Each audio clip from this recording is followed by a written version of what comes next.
Hello, hi, welcome. I'm looking at myself. Hi.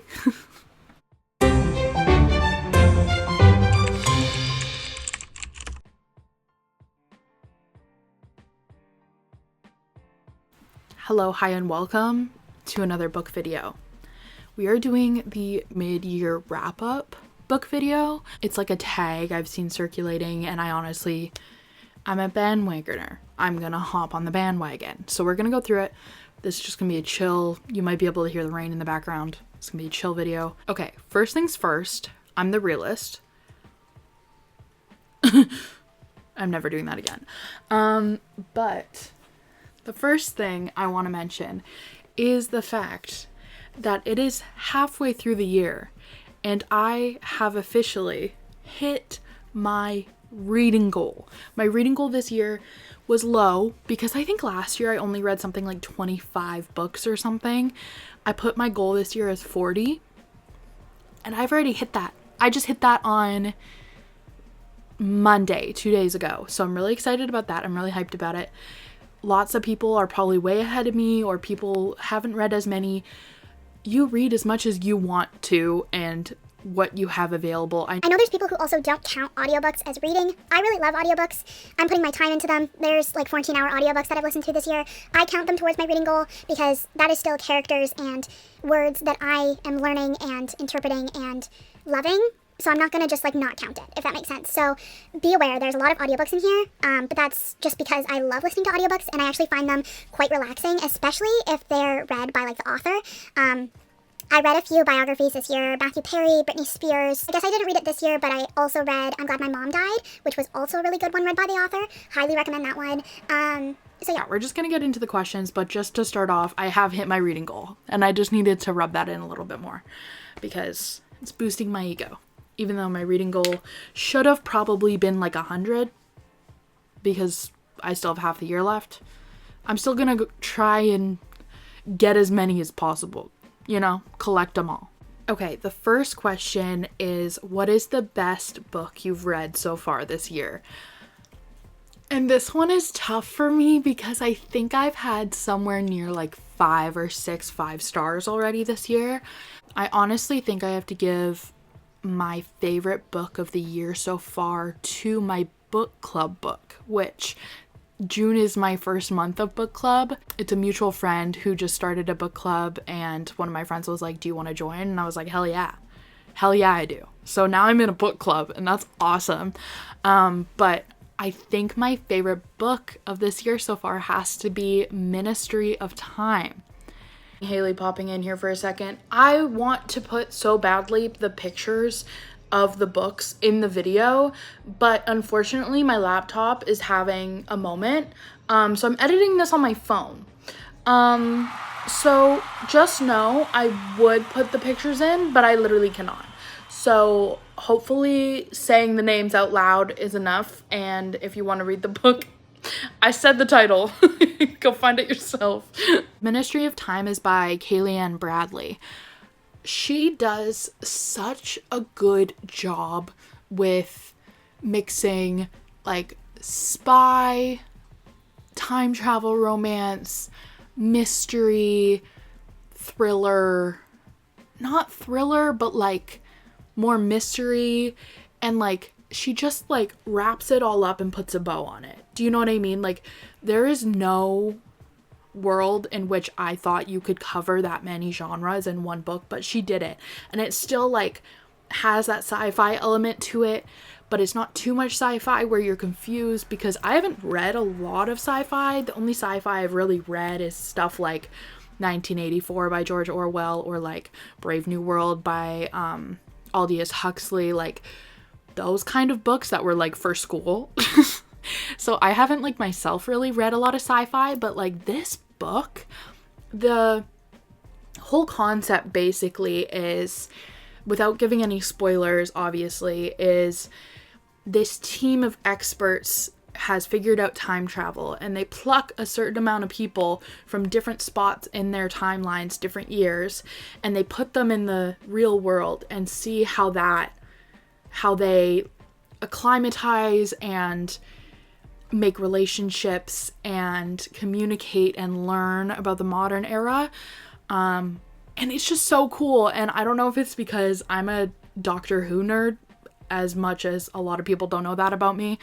I love Doctor Who, and that time travel aspect is just so sick, and I loved it. Also, a part of it kind of gave like the Loki series vibes. If you've watched Loki on Disney Plus, you'll get it, but like that kind of, like, I was imagining that scenery while I was reading this book, if that makes any sense. So I think that has to be my favorite book of the year, because it was just all around, like, I loved it. I loved it. Okay, the next question is best sequel I've read so far this year. The best sequel I've read so far this year, I think, has got to go to Ruthless Vows by Rebecca Ross. I loved Divine Rivals. I will forever love Divine Rivals. It is like one of my favorite duologies. And I was really nervous. I was really nervous to read Ruthless Vows, because I was like, what if that like ruins it all for me? And I saw a little bit of discourse online and stuff about like not loving it as much as the first one or whatever, but I seriously love the sequel, and I think she did a really good job in not repeating the same exact story, because I find that especially in a duology, it's hard to make it different enough that it's a separate book, but also still complete the series in that book. I don't know if that makes sense, because like, for example, when Sarah J. Maas is writing ACOTAR, okay, for example, she knows there's going to be another book, so she leaves things unsaid or actions not done or little like threads leading to something in the future, that kind of thing, whereas this like kind of just like wraps it all up and like puts a bow on it. And I love that term apparently today, but I feel like this is the best sequel I've read so far this year. I've also read the Touch of Darkness series this year in full, and I really enjoyed that one as well. I do feel like it's a little bit more like repetitive story, so that's why it's not like my favorite. Also, I've been reading Throne of Glass this year, which is also amazing, as we all know. But I feel like I'm just getting to the books that I love the most, so I don't want to like give it to any of them yet, because I feel like by what I've seen online, I'll probably end up liking the last book the best. Although I have a few favorites already, I feel like I'll probably like the last book the best, so waiting on that. That might be my end of the year tag. That might be what I choose. But right now, Ruthless Vows is my favorite sequel. Okay, next question is a new release you want to read but haven't read yet. For me, I'm gonna say Just for the Summer by Abby Jimenez. I've never read an Abby Jimenez book, but I watch Sarah Caroli, Des Sidster, and Hayley Pham religiously. I watch those three all the time, and they really love Abby Jimenez, so I therefore need to read them, but I just haven't gotten to her. But I'm so excited about that. And also, I want to say Ashley Poston's new book. I believe it's called something True Love. Let me see. Okay, her book is called A Novel Love Story. Basically, the character gets stuck in a love story, I believe, and that sounds really good to me as well. That only came out a few days ago, I believe, but she's the author of 7 Year Slip, which is also one of my 5 stars from this year, so I'm really excited to read that one. And I also need to read Just for the Summer. There's literally like there's so many new releases this year that I cannot keep up. I'm still working on my TBR from like last year, and I'm trying not to like let it grow too big. I'm riding with like 18 that I have to read right now, so I'm trying to get through it while still reading like Throne of Glass at the same time. I'm always reading like 2 or 3 things at the same time, just because I feel like I need like a light book and then like Throne of Glass, or like a light book, Throne of Glass, and an audiobook or whatever. And I'm lucky enough to be able to read multiple books at a time and still retain the information. But anyways, that's my rant. The next question is a sad one. It's biggest disappointment.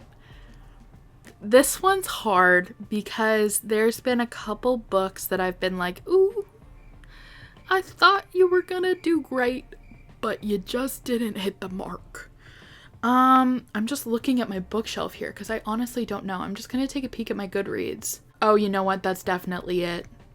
That's definitely it. I think I rated it I rated it a 2 stars, which doesn't happen often for me. This one, I think it's actually a movie. It's called Text for You by Sophie Kramer. I just didn't love the writing style, and like it felt very, I think it is YA. Actually. Yeah, I'm pretty sure it's YA. I can't see that it is, but I feel like it is. But it just didn't intrigue me. There was no like crazy conflict, and it just felt very like I'm reading Wattpad and I'm like 14 years old. You know what I mean? So didn't love that one.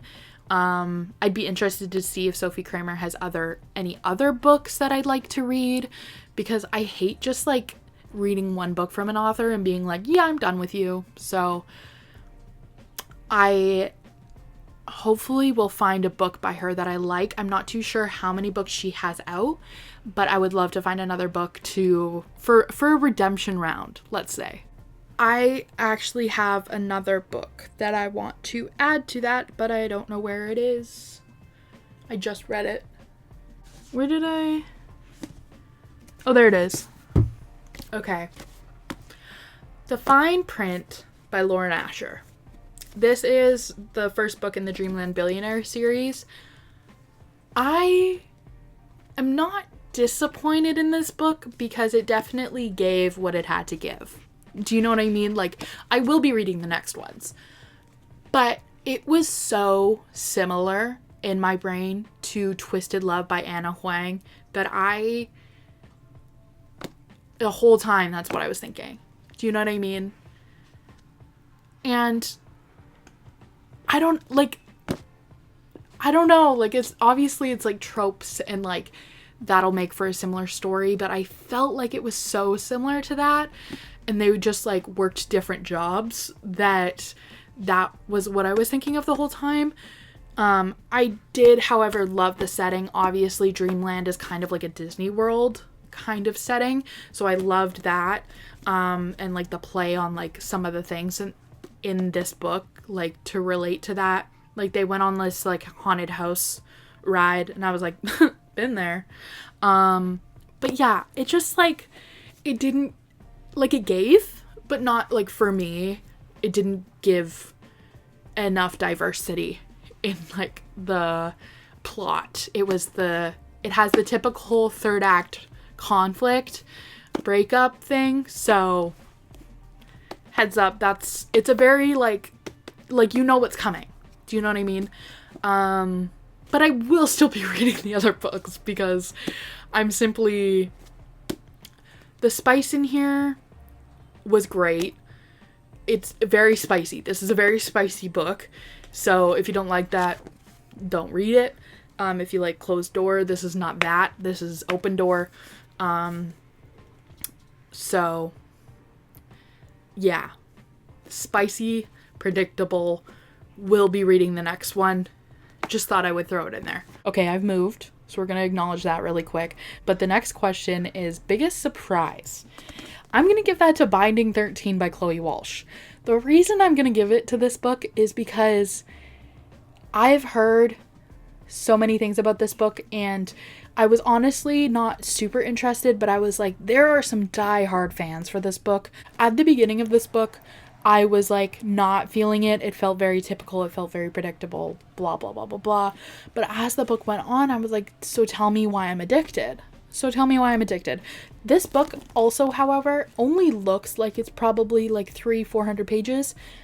This book is 599 pages, and each page is like Bible thin. And after looking up the previous bindings of this book, no pun intended, they were about as thick as like ACOTAR books, but this one is so big. Like, I don't know if you can tell how big this book is, that it's like flattened out, and also the text is tiny. Like, it's tiny, tiny, tiny. So this was very surprising. I rated this book a 4-star. I would probably give it like 4.25 if I had the option. This book is very much like popular sporty guy, not as fortunate girl vibes.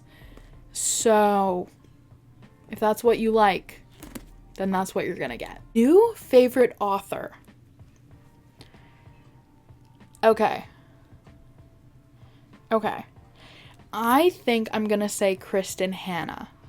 Kristen Hanna knows how to write a fucking book.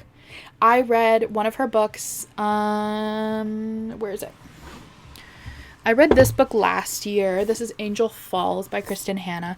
I read that last year and I put a review on my Instagram, I believe, but at What Hay Reads. I'm trying to put this book back with one hand. Hold on. Okay. I read that book and I sobbed.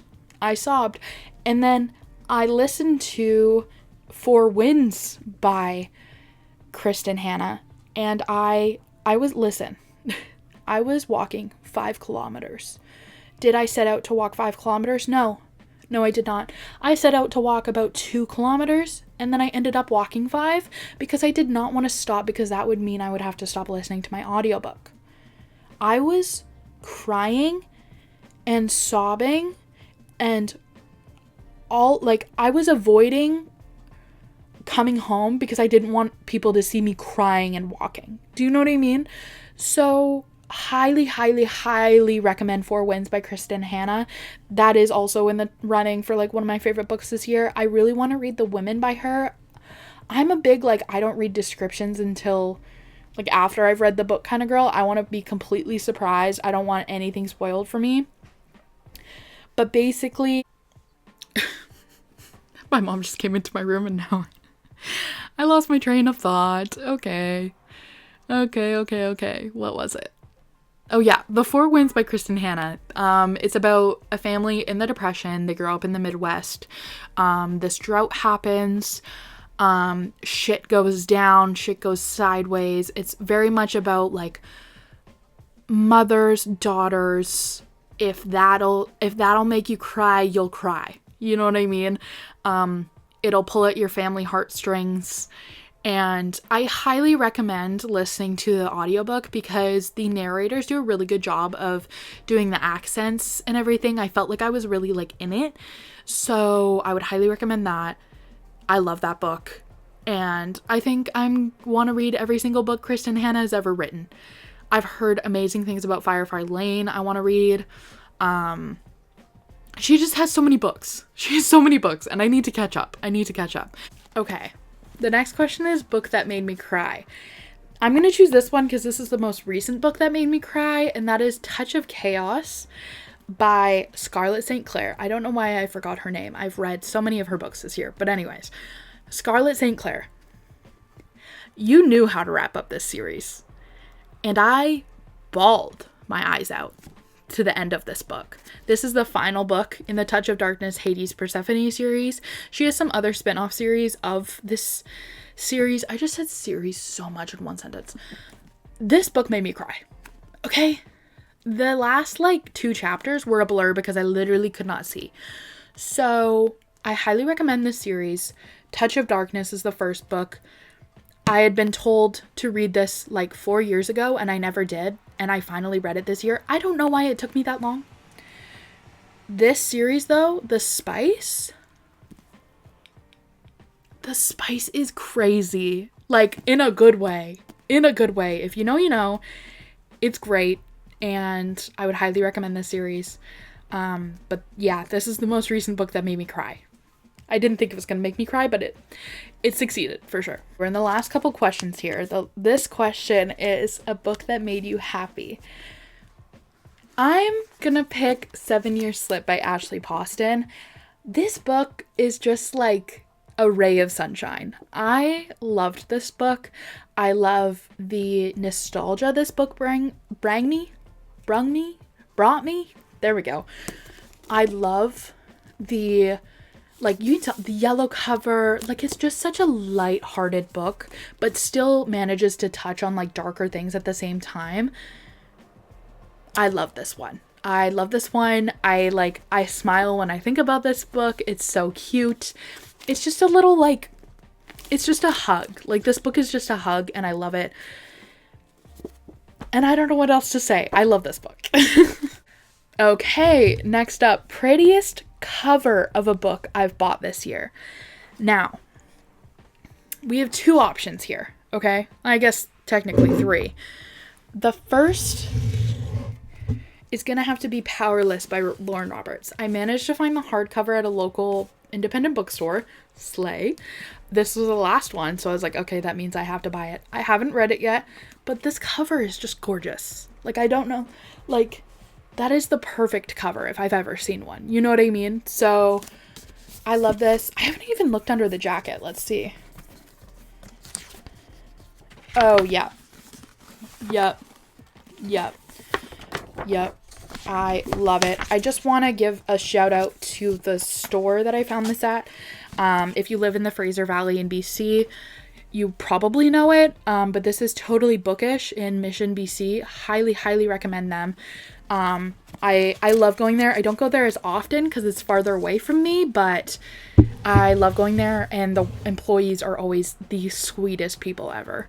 And my second choice for prettiest cover is going to be one that I wasn't expecting to buy, but I had to buy when I saw the cover.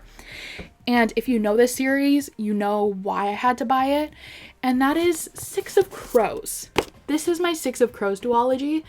The normal Six of Crows is very fantasy. It's very dark. It's very, you know what I mean? Like, it's very, like, typical fantasy vibes. Black, dark vines. Kind of like Powerless, to be honest. But I saw these, and I was like, I saw them like this on the shelf, and I was like, what is that book? Because it's, like, so bright. And then I looked, and it was Six of Crows.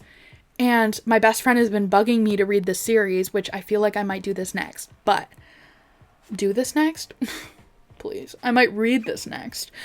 But these covers are just, like, so unique, and I've never seen covers like these before, and I love how they're, like, opposite colors, that I had to buy them. So these are also in the running for prettiest covers I've bought this year. And the last and final question is, what books do I want to read by the end of this year? I have 18 books sitting in front of me that I need to read off my physical TBR. I would like to clear all those books off before I buy more. Can I guarantee that? No, absolutely not. I'll probably buy more. And confirm, since filming this, I bought a 4-book Kristen Hanna collection, so. But I want to be rid of my TBR, which is so brave to say. But it's only like 20 books at the moment, and I don't know, like, to be specific, books I want to read the rest of Throne of Glass. I have 2.5 books left. I want to read the Crescent City series because then I'm completely caught up on Sarah J. Maas. And then I also want to read all the Emily Henry books I can, because I feel like I'm really behind on that train. I've only read Book Lovers and People We Meet on Vacation, which I feel like aren't the popular ones. I managed to find Happy Place the other day at the store. I found it at Winners of all places, so I will be reading that soon enough. But I really want to read more Emily Henry. Trying to think here. Trying to think. I think those are my most on my radar. Highest up on the list. Also Six of Crows. There's a lot. I need to read a lot. I really do. But I only have so much time. I'm just a girl with a full-time job and going to school in September. So who knows how far I'll make it. But yeah, I'm really excited to continue reading. And I'm so glad I finished my reading goal. And I can't wait to try and double it. And that would be so sick. So thank you for watching. Thank you for following along. If you follow me on my book Instagram, What Hay Reads, if you follow me on my personal Instagram at Hayley10Hoeve, thank you. If you're one of my friends who's just watching this out of pity, thank you so much. I love you so much. But yeah, I just want to say thank you for watching. Thank you for keeping up with my stuff, and I'll see you next time. Bye.